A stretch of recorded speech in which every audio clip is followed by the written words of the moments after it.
আজকের ভিডিওতে জানতে চলেছি কি কারণে আমাদের ব্র্যাডিকার্ডিয়া মানে হার্টবিট কমে যেতে পারে। ফিজিওলজিক্যাল এবং প্যাথোলজিক্যাল এই দুইভাবে আমাদের হার্টবিট কমে যেতে পারে। ফিজিওলজিক্যাল কারণগুলোর মধ্যে রয়েছে নাম্বার 1, অ্যাথলেটস যারা নিয়মিত খেলাধুলা এবং ব্যায়াম করেন সেক্ষেত্রে তাদের হার্টবিট কমে যেতে পারে। নাম্বার 2, ডিউরিং স্লিপ যদি কোনো ব্যক্তির ঘুমন্ত অবস্থায় হার্টবিট পরিমাপ করা হয় সেক্ষেত্রে সেই ব্যক্তির হার্টবিট কম পাওয়া যেতে পারে। নাম্বার 3, হেভি অ্যালকোহল কনজিউমার যারা অতিরিক্ত মাদক আসক্ত সেক্ষেত্রে তাদের হার্টবিট কমে যেতে পারে। নাম্বার 4, স্মোকার যারা নিয়মিত ধূমপান করেন সেক্ষেত্রে তাদের হার্টবিট কমে যেতে পারে। এবারে জানবো হার্টবিট কমে যাওয়ার প্যাথোলজিক্যাল কারণগুলো। নাম্বার 1, হেড ইনজুরি যদি কোনো ব্যক্তির পূর্বে মাথায় আঘাতজনিত সমস্যা থেকে থাকে সেক্ষেত্রে সেই ব্যক্তির হার্টবিট কম পাওয়া যেতে পারে।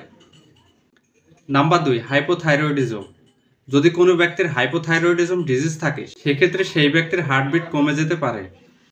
নাম্বার 3, হাইপোথার্মিয়া কোনো কারণে যদি কারো শরীরের তাপমাত্রা কমে যায় সেক্ষেত্রে সেই ব্যক্তির হার্টবিট কমে যেতে পারে। নাম্বার 4, মায়োকার্ডিয়াল ইনফার্কশন যদি কোনো ব্যক্তির হার্টের এমআই ডিজিজ থাকে সেক্ষেত্রে তার হার্টবিট কমে যেতে পারে।